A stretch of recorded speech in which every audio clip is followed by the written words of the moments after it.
Continuando con la historia, una ceremonia se estaba llevando a cabo. Walter comenzó a decir que, en reconocimiento de sus enormes logros, en nombre de su majestad, el gran rey le otorgaba el título de barón Fenris. Todo el mundo comenzó a gritar, «¡Larga vida al barón Gislan Fenris!». El protagonista relata que, después de que terminó la guerra, se convirtió en señor de un territorio. Hace un tiempo atrás vemos qué fue lo que realmente ocurrió. El protagonista, señalando un mapa, comenzó a explicar que, como podían ver, el territorio de Degarde constaba de 5 baronías, incluyendo las tierras gobernadas directamente, y que tenía la intención de establecer su base en la baronía central Fenris. El protagonista les dijo a los presentes en aquella reunión que eso era todo, preguntándoles si alguno tenía alguna pregunta. Todos quedaron en silencio por unos segundos, preguntándose si eso era realmente una pregunta o más bien una especie de aviso. El administrador terminó llamando la atención del padre del protagonista. El padre le dijo a su hijo que, por supuesto, debía hacer lo que quisiera, ya que alguien tenía que hacer el trabajo de todos. Gisline terminó agradeciéndole a su padre, pero justo en ese momento, Walter aclaró su garganta, llamando la atención de su hijo. Dijo que el territorio había sufrido una importante pérdida económica a causa de la guerra. Gisline, confundido, le preguntó a qué se refería. Walter, intentando explicarse, le recordó que había vendido piedras rúnicas para obtener dinero. Gisline respondió que ya no les quedaba ninguna, a lo que Walter, extrañado, le preguntó por qué decía eso. El protagonista explicó que las había hecho explotar todas en la puerta del castillo, dejando a todos los presentes en completo silencio debido a la ridícula cantidad de dinero que se había perdido. Aún así, Gisline calmó las aguas diciéndoles que no se preocuparan, ya que pronto desenterrarían más piedras rúnicas. De vuelta al presente, vemos a Belinda, quien muy emocionada llamaba la atención del protagonista. Le pedía que se diera prisa y comiera. Incluso William lo felicitaba por lo que había logrado. Kaor le dijo al protagonista que su comandante de verdad había triunfado.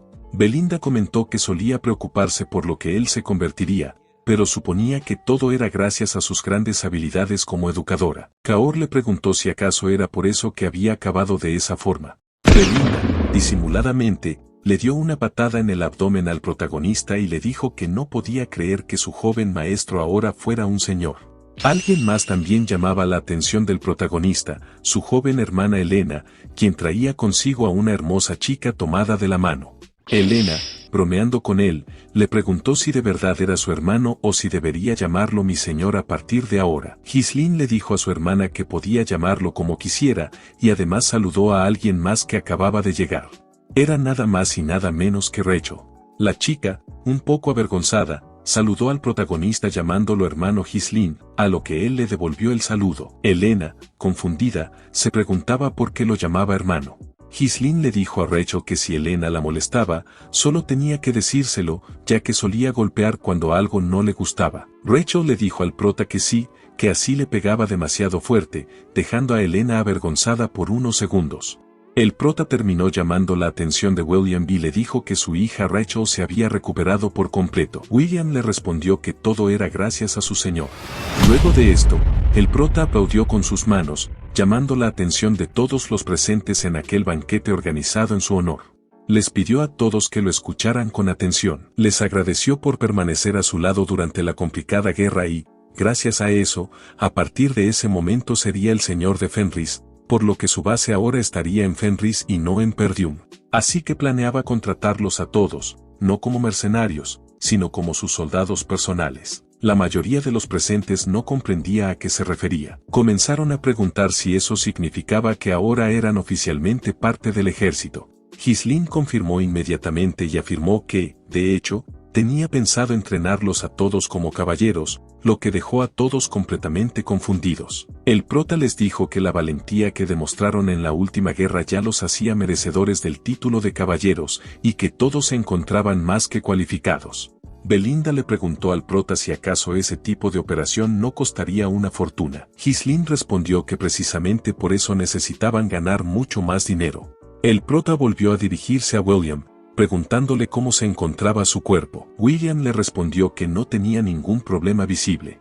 El prota lo observó en silencio por unos segundos y luego le dijo que debía llevarse a todos los demás y dirigirse a Fenris antes que él, lo que dejó a William confundido. Le preguntó si acaso no iría con ellos, a lo que el prota respondió que no, ya que tenía otro lugar al que debía ir primero. Explicó que la seguridad pública seguía siendo mala después de la guerra y que iba a ocuparse primero de esas cuestiones. Luego de escuchar eso, William guardó silencio por unos segundos y comenzó a retirarse, pero el prota lo detuvo para decirle que era una de las personas en las que más confiaba. Acercándose a su compañero, le dijo que por esa misma razón le dejaba todo en sus manos. Ese comentario llamó la atención de William, quien inmediatamente le hizo una reverencia al prota y le respondió que, por supuesto, incluso se verían en ese sitio. De regreso con Ghislaine, este llamó la atención de Belinda y Kaor, pidiéndoles a ambos que lo acompañaran. Es más, tenían que prepararse de inmediato. Belinda le preguntó rápidamente al prota a dónde iban, y él respondió que al territorio de Austen, en el reino de San. La chica, confundida, le preguntó si acaso quería ir al extranjero. Kaor preguntó si Austen no era la ciudad famosa por las apuestas. Al escuchar eso, Belinda, emocionada, dijo que quería ir. Le encantaban los viajes al extranjero. Kaor comentó que ahora que la guerra había terminado, era hora de divertirse un poco, a lo que Ghislaine respondió que no iban por diversión. Cambiando de escena, observamos a Vanessa, quien le decía a una persona que solo iba a absorber un poco, simplemente se lo pedía de buena manera. Alfid le preguntaba a Vanessa a qué se refería, qué era lo que iba a absorber. La chica le dijo que si podía absorber el maná de Alfid como la última vez. Creía que por fin podría lanzar los hechizos que solamente se había imaginado. El chico le preguntó por qué tenía que usar su maná para algo como eso. Vanessa le respondió que le habían comentado que el papel de Lord Alfred era simplemente servirle como una batería de maná andante. El chico preguntó quién demonios había dicho algo así, pero justo en ese instante, la persona que había dado esa orden entró en la habitación. El prota les dijo que todos estaban llenos de energía desde muy temprano. Inmediatamente, la chica saludó al prota. Ghislaine se acercó directamente a Vanessa. Alfid llamó la atención del prota, pidiéndole que hiciera algo con la chica, ya que no dejaba de intentar drenarlo. El prota, enfocándose únicamente en Vanessa, le preguntó si se encontraba bien, a lo que ella respondió que por supuesto. Acariciándole la cabeza, Ghislaine le dijo que debió de haber estado muy nerviosa en su primera batalla, pero que lo había hecho realmente bien. La chica, un poco sonrojada, le agradeció al prota por sus palabras. En eso se fijó en Alfid, quien estaba murmurando maldiciones, y le preguntó al prota si acaso él era invisible para él. Ghislaine le respondió que, por supuesto, él también lo había hecho bien, y que le había gustado ver cómo cumplió su papel al pie de la letra. Alfid, enojado con el prota, le dijo que pronto lo vería en cuanto volviera a la torre mágica, pero justo en ese momento, el prota le dijo que, en fin, sobre ese tema, tenía una solicitud que hacerle. Y bueno, más que una solicitud, parecía ser una orden, ya que Ghislaine le dijo a Alfid que él iba a ir con ellos. Cambiando de escena, nos encontramos en el territorio de Austen, en el reino de San, más específicamente en la casa de apuestas de Kraken. El prota y sus compañeros habían llegado. Kaor comenzó a decir que ese ambiente, ese olor, había pasado demasiado tiempo. Alfid le preguntó al prota si acaso no iban a ir a la torre mágica o algo así. Ghislaine le entregó una bolsa con monedas a Kaor, pidiéndole que se llevara a Alfid con ella y fuesen a divertirse. Los llamaría cuando los necesitara. Kaor le respondió que por supuesto. Mientras Kaor observaba el dinero, Alfid le preguntó para qué era. ¿Acaso esperaba que se divirtieran con algo como eso? Dándose cuenta de la situación, Kaor lo abrazó y le dijo al chico que era tan estúpido y bueno con la magia, pero despistado en la vida. Alfid le preguntó a qué se refería, pero Kaor le dijo que simplemente tenía que mirar y aprender. Lo que le iba a enseñar era cómo arriesgar dinero para ganar mucho más. Belinda le dijo al prota que tenía que ser sincero, ya que él también quería jugar y no tenía por qué mentir ni nada parecido, pues nadie iba a regañar a un hombre de su estatus por apostar un poco. Ghislaine le respondió que no era eso, ya que estaba allí para encontrar a alguien a quien iba a nombrar administrador de su dominio, y había un tipo que se la vivía en esa casa de apuestas debido a sus circunstancias, y pensaba tomarlo antes de que perdiera una mano. Exaltada, Belinda le preguntó si hablaba en serio. ¿En ese sitio, nombrar administrador a un apostador? Ghislaine le dijo que acababa de decir que tenía sus razones, así que no debía preocuparse, porque era bastante capaz y su nombre es. Pero justo en ese momento, algo llamó la atención de los presentes. Una persona estaba maldiciendo a Claude, quien se encontraba completamente acabado. Una gran multitud se había reunido rápidamente. Comenzaban a gritar que casi todas esas victorias eran tan solo utilizando trucos. Incluso decían que era un presumido que había estudiado un poco. Por esa misma razón, se merecía que le pasaran cosas malas. Ahora lo habían atrapado haciendo trampa, ¿y acaso eso era todo lo que tenían que hacerle? Rápidamente terminaron llamando la atención del jefe Crank, pidiéndole que le cortara la mano a esa basura. El jefe, con su reluciente cabellera, terminó llamando la atención de Claude. Le había advertido que no jugara más, y ahora lo había descubierto cambiando los dados por otros trucados. No debería hacer trampa con dados falsos. Era algo que ya le había advertido, preguntándole si de verdad había intentado salirse con la suya, mientras destruía el dado en el proceso. Claude le dijo que ni siquiera sabía de qué estaba hablando, que nunca había preparado esos dados y mucho menos los había cambiado. Además, él mismo se lo había dicho, nada de trucos. ¿Acaso estaba intentando tenderle una trampa o algo parecido? Crank le dijo que, bueno, suponía que nunca se sabría con una persona como él, ya que no tenía que tomárselo como algo personal. Después de todo, nunca iban a entenderse. Claude observaba cómo Crank comenzaba a sonreír, comenzando a llamarlo por su nombre, mientras daba la orden para que le cortaran la mano. Esperando el momento en el que su mano fuese amputada, Claude terminó cerrando los ojos. Pero justo en ese momento, la voz de una persona terminó llamándole la atención. Este recién llegado comenzó a decir que, al parecer, el juego era bastante entretenido, preguntando si acaso importaba si él también se unía, y mostrándonos cómo Ghislaine, con su espada, evitó que Claude terminase perdiendo la mano. Crank le preguntó al recién llegado directamente quién era, a lo que el chico respondió que su nombre era Ghislaine del reino de Lituania, varón Ghislaine Fenris. Crank se preguntaba si de verdad era un varón de otro reino. Inmediatamente, los subordinados de Crank se preparaban para atacar al recién llegado mientras lo maldecían. Pero antes de que las cosas se pusieran más violentas, Crank terminó llamando la atención de sus subordinados. El hombre le dio la bienvenida al protagonista al casino Kraken, y aunque fue bien recibido, le pidió que se abstuviera de hacer escándalos en ese sitio.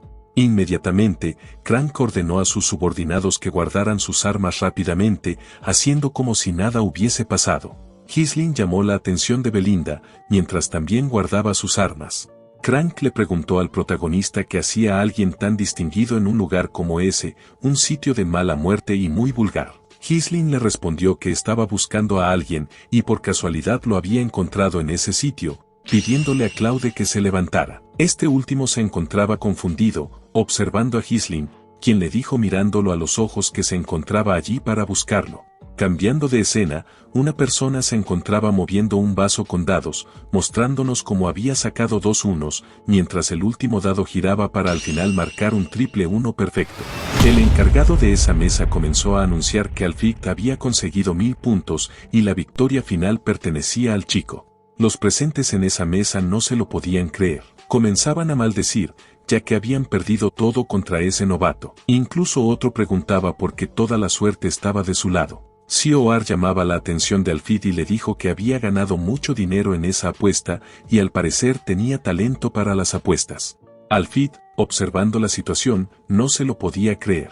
Pensaba que en tan poco tiempo había ganado varias veces lo que ganaba vendiendo pergaminos mágicos durante todo un día. Colocándose la mano en el pecho y comenzando a sonrojarse, el chico se preguntaba cuánto tiempo había pasado desde que su corazón comenzó a latir de esa forma.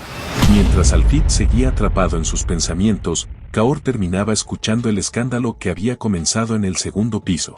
Belinda le preguntaba al protagonista si acaso ese tipo era el que el joven maestro estaba buscando. Ghislaine le dijo que, por supuesto, era él. Crank comenzaba a disculparse con el protagonista, afirmando que eso no sería posible, ya que ese tipo no participó en el juego sagrado de forma justa. Había hecho trampa y debía pagar las consecuencias. Ghislaine, confundido, le preguntaba a qué se refería. Justo en ese momento, Claude terminó colocando una ligera sonrisa. El chico se arrodilló ante el protagonista para comenzar a disculparse con el varón Fenris. Literalmente, ni siquiera se sabía el nombre del protagonista. Comenzando a llorar delante de él, le dijo que había perdido el dinero que él le había entregado generosamente. Lo habían engañado y terminó perdiéndolo absolutamente todo. Afirmaba que allí todos los dados eran gestionados por el casino y se realizaba una revisión de pertenencias para evitar cualquier herramienta de trampa. Pero, ¿acaso no le parecía extraño que los dados estuviesen manipulados justo cuando él estaba haciendo una gran apuesta? Confundida, Belinda le preguntaba qué era lo que estaba diciendo de repente. Apenas ahora acababa de conocer al joven maestro. Entonces, qué mentira tan descarada. Pero inmediatamente, Ghislaine la interrumpió. El protagonista, acercándose a Crank, preguntaba si entonces eso era lo que realmente había pasado. El hombre pensaba en Claude, así que por eso tenía tanto dinero ese bribón. Encendiendo su pipa, le dijo al protagonista que no sabía cómo se habían conocido, pero que las palabras de Claude no eran de fiar. ¿Acaso no eran todos los estafadores así? Y de todos modos, ese casino era propiedad del barón Austen, así que no importaba cuán noble fuera. Si continuaba causando problemas como ese, no se podría evitar un conflicto diplomático. Emocionado, el hombre dijo que entonces debían hacer como que nada había pasado. Ahora le preguntaba al protagonista si acaso podía regresar en silencio, pidiéndoselo amablemente. Ghislaine le respondió que eso no sería fácil, ya que era como si le hubiesen robado su propio dinero. Crank le dijo al protagonista que entonces lo entendía. Tomando asiento justo delante de Crank, el protagonista le dijo que bueno, no debía fruncir tanto el ceño y que parecía que todos necesitaban a ese tipo, así que tenía que buscar una especie de punto medio. Crank le preguntó al protagonista. Ghislaine le dijo que tenían que jugar un juego juntos, y si él ganaba, se llevaría a Claude y también el dinero que había ganado. Pero si perdía, entonces apostaría su estatus y toda su fortuna. Comentario que, por supuesto, llamó la atención de todos los presentes. Belinda, principalmente, le preguntaba al protagonista qué era lo que acababa de decir. Susurrando, le agradeció que le haya seguido el juego. Pero, ¿quién demonios era él exactamente? Ghislaine, acercándose directamente, comenzó a decir que él era quien necesitaba a Claude. Crank, junto a sus secuaces, emocionado, comenzaba a preguntar cuánto tiempo había pasado desde que vio un noble tan valiente. Aunque bueno, si venía a un casino, tenía que jugar al menos una vez, ¿o no? Todos los espectadores comenzaban a gritar. Una apuesta estaba a punto de comenzar. Un joven noble estaba desafiando al jefe Crank. Otro afirmaba que ese día no tenía el suficiente tiempo para aburrirse. Dejando caer un dado sobre la mesa, comenzaban a explicar que las reglas eran simples, la persona con el número más bajo ganaba, y si había empate, entonces jugarían hasta que se decidiera un ganador. Crank comenzaba a explicar que hoy en día a los nobles les resultaba un poco difícil comprender las cosas demasiado complicadas. Ghislaine, actuando de manera tranquila, le dijo que estaba bien, que tenían que comenzar rápidamente. Crank le dijo al protagonista que era mucho más impaciente de lo que había pensado, aunque por supuesto, debían comenzar. El juez inmediatamente lanzó una moneda al aire. Ghislaine escogió cara, mientras que Crank escogió cruz. La moneda rápidamente cayó al suelo, dando como veredicto final la cruz, por lo que Crank comenzaría primero. El hombre, con el vaso y los dados en sus manos, afirmaba que entonces él iba a tirar primero.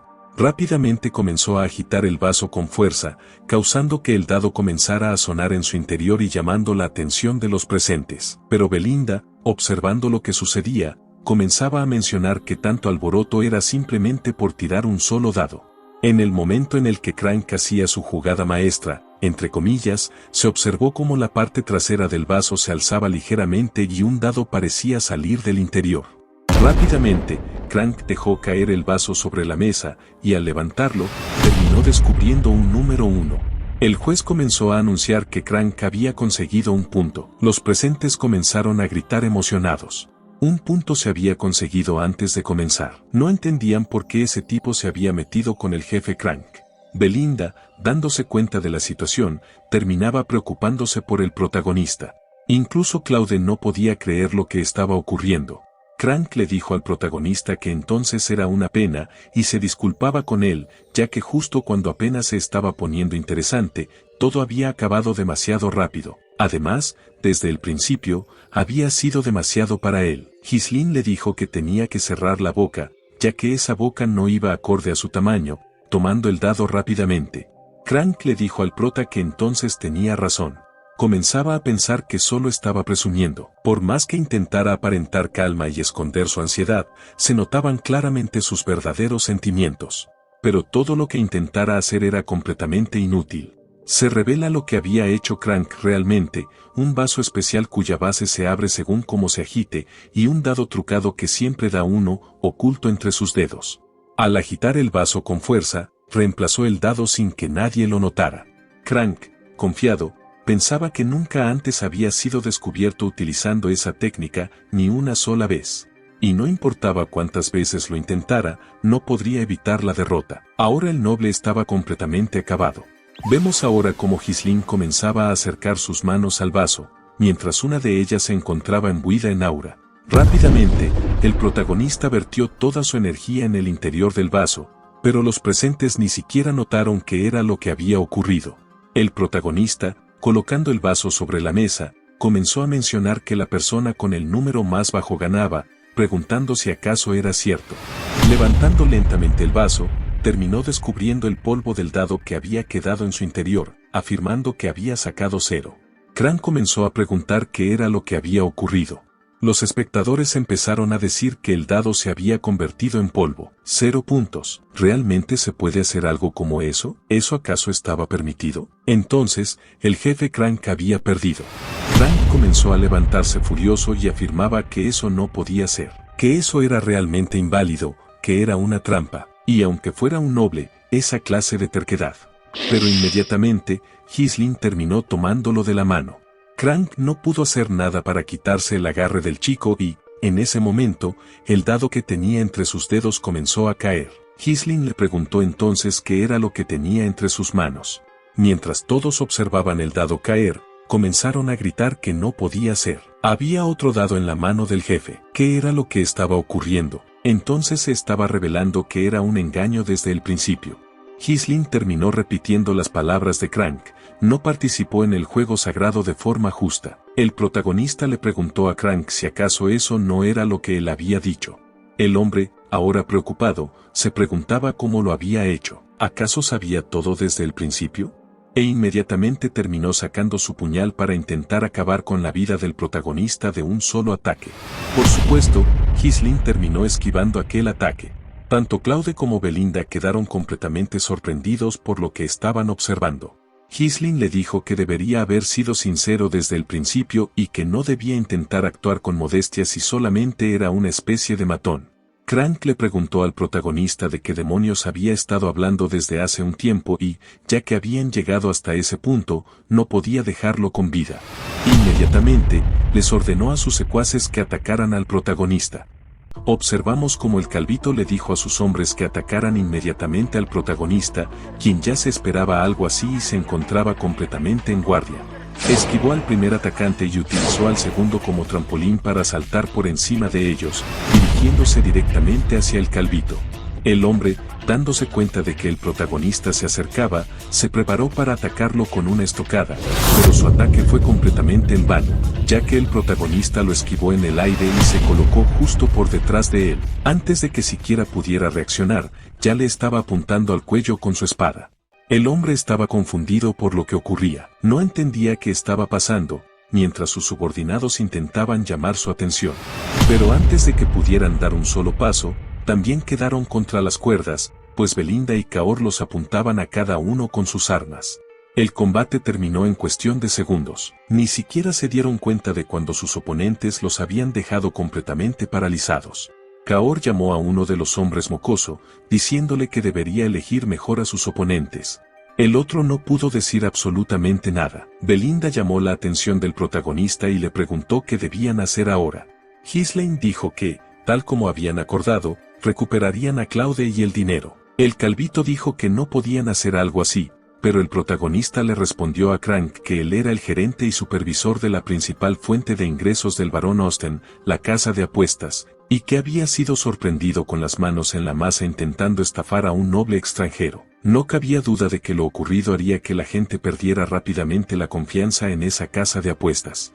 Y si alguien se atrevía a mencionar ese incidente otra vez, las cosas tomarían un giro completamente diferente. Crank, Al escuchar las palabras del protagonista y darse cuenta de que hablaba en serio, comprendió rápidamente lo que el chico quería decir. Ghislaine, sonriendo, dijo que era momento de irse con Claude, pero Claude ya se había marchado del lugar. El protagonista se preguntaba qué había pasado con Claude, y entonces Belinda comenzó a gritar que había escapado. Enojada, dijo que ese apostador no solo había huido, sino que además se había llevado todas las ganancias que el joven maestro había obtenido con él. Ese hombre completamente inútil al que le debían la vida. Kaor comentó que un apostador fugitivo solo podía ir a otra casa de apuestas. Belinda respondió que exactamente eso era lo que haría, por lo que debían rastrear la zona de inmediato. Pero el protagonista les dijo que no era necesario, ya que sabía exactamente hacia dónde se dirigiría. Cambiando de escena, por las calles de la ciudad alguien se movía a gran velocidad sobre un caballo. Era Claude, quien decía que por poco no lo lograba. Se preguntaba qué pasaba con ese noble y por qué lo había ayudado. Aunque bueno, gracias a él consiguió lo que necesitaba. Ahora le pediría perdón por eso, llamándolo señor noble, pero necesitaba ese dinero para una buena causa. Hace un año, en una cabaña prácticamente destruida, Claude hablaba con una chica que tenía delante. Ana le pedía que observara lo que tenía en las manos.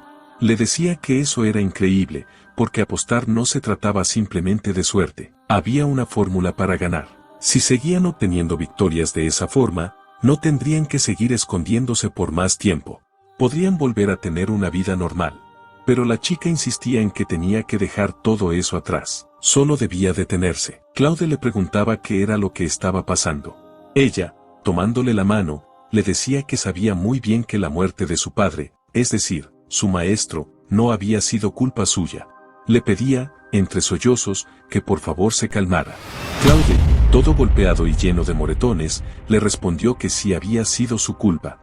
Por haber sido tan tonto e ingenuo, había terminado convirtiendo a su maestro en un traidor. Tiempo después, una persona llegaba a ese lugar. Un hombre gordo comenzaba a hablar, señalando que ella era la hija de un académico de la Academia Real de Sion, y ahora una supuesta traidora. El nombre de ese hombre era Boetius Archus, y su hija, la que acababan de capturar, era Ana Archus. El gordo le ordenó a sus subordinados que se la llevaran de inmediato, mientras Claude, tirado en el suelo y golpeado, suplicaba que no se llevaran a Ana. El hombre le preguntó si su nombre realmente era Claude, y le dijo que tenía un año para traer 2000 monedas de oro. Aunque la chica debía haber sido ejecutada por traición, si él pagaba el rescate, la dejaría libre. En el presente, Claude ya tenía el dinero suficiente para pagar aquella deuda. Había llegado el momento de reencontrarse con Ana, de sacarla de ese lugar como le había prometido. Nos encontramos ahora en el castillo del barón Austen. El hombre estaba llenando unos formularios, preguntándose si ya tenían lleno de nuevo el calabozo. Según él, esos prisioneros eran una bola de inútiles que solo desperdiciaban comida, y no tenía sentido mantenerlos con vida si ni siquiera lograban conseguir los rescates por ellos. Este hombre, el gordo, era el barón Austen. Llamó la atención de uno de sus subordinados y le ordenó que ejecutaran a cualquiera que no hubiese pagado el rescate esa semana. El subordinado obedeció. Luego le recordó que ya casi se cumplía el año. Austen pensó inmediatamente en la hija del traidor. Preguntó si Claude aún no había traído nada. Le respondieron que no, que según los rumores, había estado perdiendo miserablemente en la casa de apuestas. Al parecer, Crank lo había manejado bastante bien. El barón murmuró que quizás podría haberla hecho su sirvienta, pero siendo hija de un traidor le dejaba un mal sabor de boca. Por eso, ordenó que también la ejecutaran, pero debían asegurarse de que Claude no se enterara.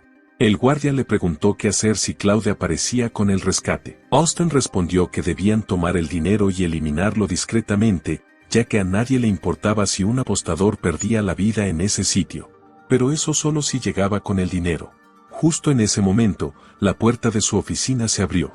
Uno de sus subordinados entró apresurado, disculpándose con su señor.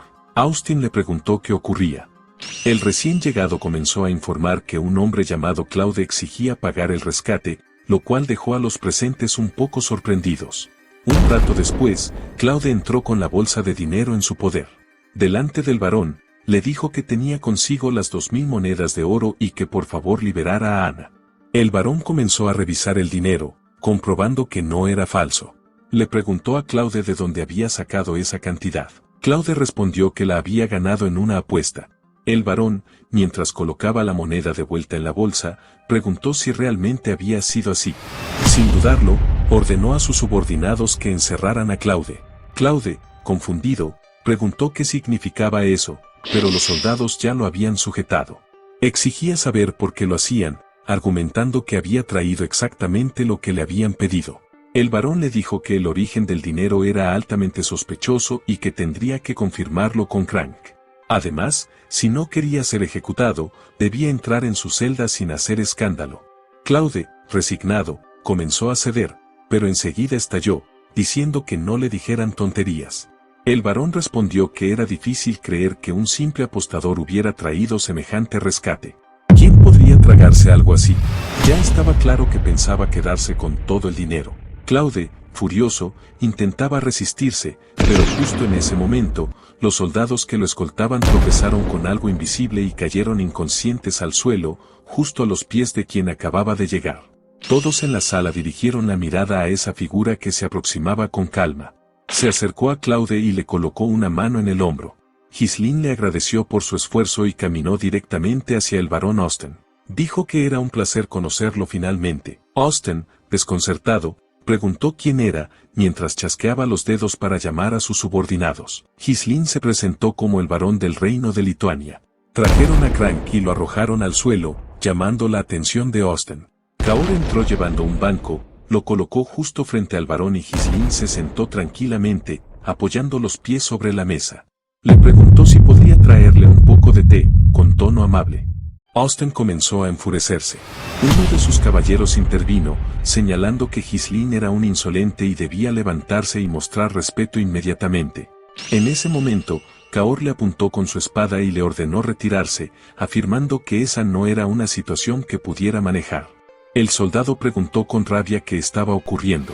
Austen también se indignó, exigiendo saber cómo se atrevían a actuar con violencia frente a él. Ordenó que sacaran de inmediato a ese matón de su propiedad. Ghislaine respondió con firmeza que no había venido a causar violencia, sino a recibir una compensación. Todos se quedaron expectantes, conteniendo el aliento. Austen preguntó a qué se refería con compensación. Ghislaine llamó la atención de Belinda, quien pateó a Crank hasta dejarlo frente a todos. Ella afirmó que ese sujeto, encargado de la casa de apuestas del varón, había sido sorprendido haciendo trampa en una partida. Ghislaine explicó que, gracias a eso, Claude y él casi perdían todos sus ahorros de vida apostando contra ese sujeto en un juego. Crank intentó defenderse, diciendo que eso no era del todo cierto, que en realidad fue el protagonista quien hizo trampa primero. Belinda le pateó la cabeza y le preguntó si todavía intentaba mentir. El varón, por su parte, pensaba que ese imbécil de Crank debería haber elegido mejor a su oponente. Luego le preguntó al protagonista qué era exactamente lo que quería que hicieran. Ghislaine le respondió que hacer trampa en una casa de apuestas, donde la confianza es el pilar principal, era completamente inaceptable, y que por eso quería una compensación justa para Claude y para él. El varón le dijo que Crank decía otra cosa, así que no estaba del todo seguro de en quién confiar. Si buscaban justicia, tendrían que ir con un juez, ya que, según él, eso no tenía nada que ver con su persona. Ghislaine lo pensó por unos segundos, luego le dijo que, de hecho, tenía todo que ver con él. Austen le preguntó cómo exactamente eso podía involucrarlo. Ghislaine explicó que la casa de apuestas Kraken, propiedad del varón, era un lugar frecuentado por nobles de varios países y que había escuchado que al menos la mitad de los ingresos del varón provenían de ahí. Si se corría el rumor de que en ese sitio se intentaba hacer trampa, daría la impresión de que el varón estaba tratando descaradamente de estafar a la nobleza extranjera. Las cosas se pondrían muy interesantes si ese rumor se esparcía. Eso llamó inmediatamente la atención del varón, quien, ya enojado, le gritó al protagonista preguntándole si estaba sugiriendo que le pagara por guardar silencio. Ghislaine le respondió que la compensación debía ser al menos el doble del dinero que había apostado en ese sitio, y además debía liberar a Ana Archos. Claude, al escucharlo, guardó silencio por unos segundos. El protagonista agregó que, si hacía eso, fingiría que nada había pasado ese día. El varón dijo que ya había entendido la situación, comprendía perfectamente lo que estaba ocurriendo en ese lugar. Acto seguido, empezó a insultar a Claude, llamándolo un completo malagradecido. Eso hizo que Claude reaccionara. El varón gritó que le había dado una oportunidad para salvar a la mujer que debía ser ejecutada, y así era como pensaba pagarle, robándolo junto con un noble extranjero. En ese momento, más soldados comenzaron a llenar la habitación. Cahors le dijo a Claude que no estorbara, que se apartara de una vez. Belinda comentó que no sabía cómo habían llegado a ese punto, pero que estaba segura de que trabajarían juntos desde el principio. El protagonista le pidió a Belinda que le pasara uno de sus puñales. El varón, nervioso y furioso, gritó que si los mataban a todos ahí mismo sería como si nada hubiese pasado, y ordenó que todos atacaran de inmediato. El soldado que estaba anteriormente junto al varón se lanzó contra Ghislaine, quien sin esfuerzo pateó la bolsa con el oro y golpeó al soldado directo en el rostro, dejándolo fuera de combate momentáneamente. Aprovechando la apertura, Ghislaine se acercó a Austin y, con el puñal que le había dado Belinda, le perforó la mano al varón. Austin gritó como un demente, mientras Cahors y Belinda cubrían al protagonista del resto de los soldados. El prota terminaba llamando la atención de sus dos subordinados, pidiéndoles que por favor no mataran a ninguno de los presentes. A pesar de que la orden era un poco molesta para Cahors, este último terminaba haciéndole caso al prota, incluso Belinda, que prácticamente podía acabar con todos en cuestión de segundos. Utilizando la parte trasera de la espada y sus puños, Cahors comenzaba a derrotar a todos los soldados que se cruzaban en su camino. Por otro lado, Belinda, con movimientos ágiles que superaban cualquier lógica de la anatomía humana, dejaba inconscientes a sus oponentes con tan solo patadas limpias.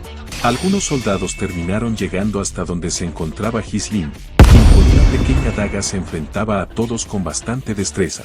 Ninguno de ellos era rival para el prota, quien utilizaba el mango de su espada para dejarlos inconscientes una y otra vez. La pelea continuó un rato más, mientras Claude observaba en primera fila lo que ocurría. Nervioso y asustado, se preguntaba quién era esa persona, quiénes eran sus acompañantes y por qué estaban haciendo exactamente todo eso por él, recordando incluso cómo el prota, en la casa de apuestas, le dijo que lo necesitaba exactamente a él. Claude desde hace mucho tiempo sentía, incluso en sus huesos, que no existe la bondad sin una razón. El varón que aún seguía con el puñal clavado en la mano, llorando, le preguntaba al prota cómo se atrevía a hacerle eso a él, un noble. Ghislaine, retirando el puñal, le dijo que como ya había mencionado, se llevaría el dinero y a Ana consigo, y si tenía algún problema. Pero justo en ese momento, Claude le tocó el hombro al prota para intervenir en la situación. El chico seguía pensando que si iban a hacer las cosas de esa forma, entonces no rechazaría su bondad. Claude le dijo al barón Austin que si tenía algún problema, entonces debía ir a Fenris, del reino de Lituania, afirmando que al menos allí lo tratarían como un invitado, pensando que es mejor eso que lamentarse después. Un tiempo después vemos unas carreteras lejanas, e incluso la casa en la que supuestamente Ana y Claude solían vivir con el padre de la chica. Luego, cambiando de escena, observamos una carreta que llegaba a otro territorio, donde se encontraba Claude. El prota le preguntaba si acaso estaba seguro de no querer vivir con Ana. Claude le respondió que por supuesto, ya que Ana estaría mucho más segura y cómoda en su tierra natal, y por supuesto sin su presencia, la de quien había causado la muerte de su padre y que, además, ni siquiera había sido salvada por completo únicamente por él. El prota lo observaba de reojo mientras pensaba que con esto había saldado la deuda que tenía con Claude en su vida pasada, una deuda que podía recordar claramente cuando estaba consumido por la venganza. Claude le dijo al prota en ese momento que ahora se sentía mucho más ligero, haciendo que Ghislaine comenzara a sonreír. Mientras seguían avanzando, el prota le preguntó qué le parecía ese lugar. ¿El aire era excelente o no? Claude le dijo que sí. Si tenía la oportunidad de matar al señor de esas tierras, las tierras se veían algo extrañas, así que debería ser fácil tomarlas. Ghislaine le preguntó si acaso estaba seguro de hacerle daño a él mismo, a lo que Claude no entendía a qué se refería. Le preguntó al prota si acaso esa zona pobre y campesina era su tierra. Y en primer lugar él decidió seguir al prota porque se veía que era alguien realmente adinerado, aunque justo en ese momento Ghislaine terminó abrazándolo. Le dijo a Claude que a partir de ese momento él era el administrador de sus tierras y que todo lo que podía ver desde allí quedaba bajo su cargo. Claude se encontraba sorprendido con lo que estaba observando. Literalmente no había nada de desarrollo, por lo que rápidamente comenzó a afirmar que retiraba lo que había dicho. Quería estar con Ana, así que pidió que lo dejaran ir de forma inmediata. Ghislaine le dijo que ya era demasiado tarde, llamándolo amigo querido. Cambiando de escena, nos encontramos con aquella persona que ha querido ver a Perdiún hundido en la miseria desde el principio de esta historia. El hombre comenzaba a mencionar el nombre de Perdiún y de Fenris. Enojado, también mencionaba el nombre del prota.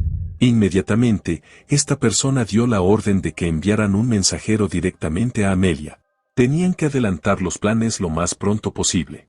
Y tras un par de horas, nuestro protagonista llegó a su territorio y mandó a llamar a cada uno de sus hombres. Cuando ya estaban todos reunidos, dijo que era hora de comenzar a trabajar. El estado del territorio que acababan de obtener era bastante deplorable, y todo esto se debía a la tiranía del conde de Carde. Así que asignó a Klaus a varios cargos administrativos para que empezara a restaurar el territorio. Mientras caminaba con todos sus hombres detrás de él, dijo que lo primero que tenían que hacer era un censo y arrastrar a cada una de las personas que estaban tratando de huir, para que así volvieran al territorio.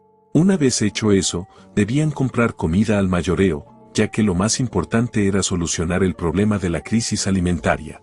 Cuando eso estuviera listo, lo siguiente sería empezar a preparar las tierras para cultivarlas. También pidió que prepararan una pequeña expedición para despejar los bosques y así obtener tierra buena para el cultivo. Al escuchar esto último, Klaus le preguntó si de verdad pensaba cultivar allí, ya que el territorio se veía demasiado árido y hacer eso sería un gasto de dinero innecesario. Pero el protagonista ya tenía un plan para eso, se llevó el cadáver de la frecuente Carmetí hasta allí para que empezaran a despedazarla y triturar todos sus huesos, ya que es uno de los mejores fertilizantes naturales. Pero eso no fue todo. Luego ordenó reemplazar todas las herramientas obsoletas por nuevas, mandó construir un nuevo almacén para guardar las piedras rúnicas y ordenó crear un sistema de drenaje. Y la lista de tareas no hacía más que crecer. El único encargado de todo eso era Claude, ya que no solo recibió el título de administrador principal, sino también los cargos de secretario, tesorero, inspector de tributos, magistrado, oficial de reclutamiento e incluso oficial de inteligencia. La lista no hacía más que seguir. Por eso Claude se fue a quejar, diciendo que era demasiado trabajo para una sola persona. Nuestro protagonista le respondió que nunca lo había hecho antes, así que debía aprovechar esta oportunidad para aprender. Pero si de verdad pensaba que era demasiado, podía contratar ayudantes si los necesitaba. En ese instante, Claude salió corriendo, ya que no estaba dispuesto a soportar todo eso. Pero con una sola orden, alguien salió a gran velocidad y logró envolverlo con unas cuerdas. Ella se presentó como Wendy y dijo que había sido asignada como guardaespaldas personal de Claude, entrenada desde niña por Delinda. Al ver esta escena, nuestro protagonista pensó que era muy temprano para rendirse. En su vida pasada, Claude manejaba múltiples tareas con gran facilidad, así que era solo cuestión de tiempo para que volviera a adaptarse. Estabilizar el territorio era demasiado importante, porque un noble debe cargar con la responsabilidad de proteger a su gente. Durante muchos años, la mala administración había hecho que la gente desconfiara de los nobles. Una población desmoralizada y nobles casi tiránicos solo llevaban al sufrimiento del pueblo. Dejar los problemas sin resolver solo aumentaba el odio de esas personas. Por eso estaba decidido a cambiarlo todo. Pero había un gran problema. Después de ver los números, se dio cuenta de que estaban cortos de dinero. Si el ritmo de gasto seguía aumentando, en 3 meses no tendría para pagar el sueldo a nadie. Carol preguntó por qué no iban mejor a minar un poco de piedras en el bosque de las bestias. Ghislaine le dice que van a necesitar esas piedras para otras cosas, además de que la venta de piedras no es infinita y no se puede depender solo de eso. Pero de pronto, Claude hace una entrada dramática y, mientras camina con gran determinación, dice que tiene un plan definitivo para salvar el territorio. Con una sonrisa pícara, propone crear un casino. En ese instante, alguien lo lanza por la ventana. Fue Belinda, quien le dice a Wendy que, para la próxima vez que diga alguna estupidez, debe inmovilizarlo antes de que termine de hablar. Para probar su punto, Claude explica que la agricultura no es viable en ese territorio y tampoco se puede depender tanto de las runas. Agrega que convertir la ciudad en un sitio de entretenimiento traería una gran cantidad de nobles dispuestos a gastar toneladas de dinero. Sin que nadie lo llame, Alfare interviene desde el fondo apoyando completamente sus palabras. El protagonista dice que no es una mala idea, pero que por ahora es inviable. En un arrebato, Claude recuerda que no tienen muchos fondos. El protagonista le explica que, si empiezan a construir casinos con una base sólida, seguramente ganarán mucho dinero, pero eso también traería una gran cantidad de criminales. Piensa que, a largo plazo, eso no es ideal, ya que no les daría tiempo para prepararse contra los enemigos que los están acechando. Ya con un poco más de calma, Claude reconoce que están cortos de dinero y que siguen comprando comida en grandes cantidades. Solo sugirió lo del casino como una medida de emergencia para poder generar ingresos rápidos. Alfare menciona que el anterior señor del territorio descartó la agricultura, no porque no quisiera, sino porque era imposible hacer que algo creciera en ese lugar. Entonces Ghislaine dice que, si están preocupados por la comida, él hará que los cultivos crezcan y así se liberarán de un gran problema. Pero los demás insisten en que es imposible. Ghislaine les pregunta si de verdad están seguros de eso. Con gran determinación, ambos responden que sí. Aprovechando que mordieron el anzuelo, Ghislaine propone hacer una apuesta. Pasan 3 meses, y lo que alguna vez fue un vasto campo árido ahora está repleto de una gran cantidad de centeno. Se ve a los ciudadanos trabajando con gran felicidad. Alfare y Claude tienen una expresión indescriptible. Este último, aún impresionado, le pregunta al protagonista qué fue lo que hizo. Él explica que el centeno crece muy bien en ambientes hostiles, pero que antes de plantarlo agregaron polvo de hueso de serpiente para enriquecer la tierra con nutrientes. Luego, mejoraron las semillas con una matriz de círculo de maná, lo que les dio más vitalidad y la capacidad de crecer mucho más rápido. Con todo esto, podrán aumentar las cosechas. Al escuchar esto, Alfare entiende por qué los obligaron a crear tantos círculos de maná. Vanessa, con la emoción marcada en su rostro, dice que fue una idea muy impresionante. Sin embargo, el protagonista sabe que no puede robarse todo el crédito. Puede que todos piensen que fue su idea, pero en realidad lo conocía de su vida anterior, donde una torre mágica empezó a usar matrices de maná en semillas. Normalmente, esto se utilizaba para potenciar el crecimiento de los caballeros. Al principio, muchos nobles se rehusaron a usar esa idea porque era costosa, pero al ver los resultados se volvió un método efectivo en el futuro. Y tras ver que el primer plan de su nuevo señor tuvo éxito, la gente empezó a gritar de emoción, ya que ahora no iban a morir de hambre. Pero mientras todos estaban celebrando, había 2 personas que intentaban escapar del lugar hasta que una voz los detuvo. Era el protagonista, quien les dijo que ya era hora de firmar los contratos. Ellos, con la frustración tallada en el rostro, le preguntaron qué tipo de contratos eran. Él les recordó la apuesta que hicieron: si ellos ganaban, obtendrían su libertad y 5,000 monedas de oro. Pero si perdían, firmarían un contrato de esclavitud por 10 años. Antes de que intentaran huir, los más meritorios aparecieron y bloquearon su camino, por lo que no les quedó más opción que firmar. Con esto, el protagonista dio un pequeño pero importante paso para sus planes. Pasaron unos días y al territorio llegó el maestro de la torre, quien estaba sorprendido porque el protagonista le había pedido construir una sucursal de la torre mágica en ese lugar. El anciano comentó que solo había venido a saludar a su compañero de negocios y que no entendía por qué ahora le estaba pidiendo cosas tan extrañas. Ghislaine le explicó que solo habían ganado la guerra gracias al uso masivo de runas que generaron una presión mágica abrumadora. Como su territorio aún era débil, no soportarían otro ataque y se verían obligados a usar las runas para una segunda evolución. Si eso ocurría, ya no podrían seguir vendiéndolas. Al escuchar esto, el anciano accedió a hacer lo que fuera necesario para evitar ese futuro. Así fue como consiguieron más magos para el territorio. Con su ayuda, formaron un escuadrón para construir viviendas, luego una iglesia, y finalmente completaron la nueva sucursal de la Torre Mágica. Sin embargo, esto también provocó que los magos recién llegados exigieran una mejor calidad de vida. Con la ayuda de Alfoy, lograron calmar este conflicto. Y así, el progreso continuó llegando con el paso de los meses. Pero en una de las reuniones, Claude irrumpió con urgencia. Su grupo de inteligencia acababa de informar que en el condado de Riffel, la condesa Amelia había iniciado una rebelión. Esto dejó pensativo al protagonista, ya que según sus recuerdos, esa rebelión debía comenzar dentro de un par de meses. Sin embargo, al reflexionar un poco, entendió que tanto Desmo como Amelia eran títeres del duque Delfine. Tras fracasar al intentar tomar Perón, no les quedó más opción que acelerar sus planes, lo que ahora lo obligaba a él a adelantar su siguiente movimiento. Cuando Gillian le preguntó qué harían ahora, él respondió que irían a la capital, ya que necesitaba hablar con alguien. Y en un cuarto oscuro, se encontraba una persona aquejada por una extraña enfermedad, alguien que será muy importante para todos sus planes futuros.